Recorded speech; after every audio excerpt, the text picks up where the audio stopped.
warahmatullahi wabarakatuh. Perkenalkan, nama saya Siti Rahmawati dari kelas 12 MIPA.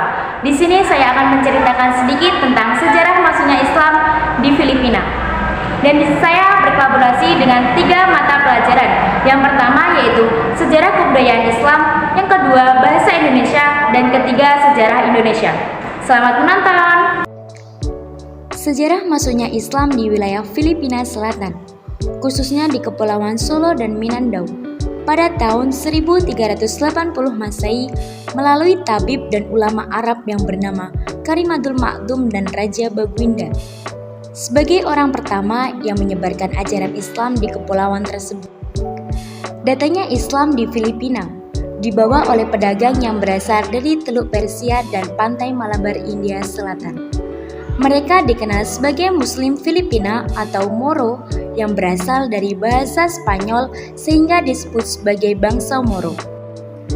Masjid Syekh Karimul Makdum adalah masjid pertama yang didirikan di Filipina yang terletak di Seminole, Mindanao, di daerah otonom Mindanao Muslim atau ARMM, yang terdiri daripada Kepulauan Basilan. Ia adalah salah satu daerah di Filipina. Sebagian penggolakan terjadi di daerah ini dan kini dikenal sebagai Bangsa Moro Autonomous Region atau BARMM yang diperoleh melalui perjanjian damai antara Moro Islamic Liberal Front dan Kerajaan Filipina. Hasil kerja kerasnya, akhirnya kaum Sulan Mindanao, raja yang terkenal dari Maguindanao, memeluk Islam. Disinilah awal peradaban Islam di wilayah ini memulai dirintis.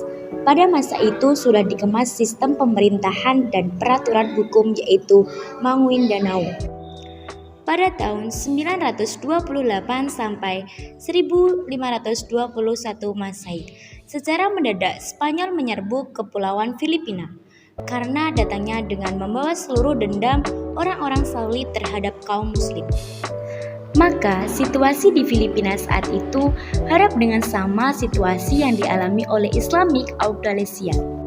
Penjajah Spanyol berada di Filipina ini hingga tahun 1316 Hijriah sampai 1898 Masehi.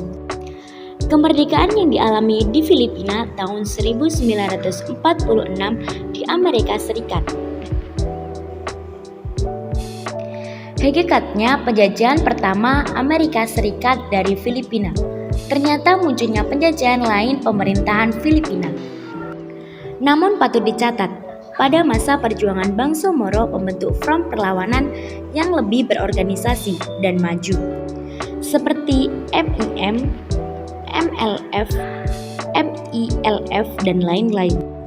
Pada 30 Agustus, di Istana Merdeka Jakarta lebih menunjukkan ketidaksepakatan bangsa Moro dalam menyelesaikan konflik yang telah memasuki 2 dasawarsa itu di satu pihak mereka.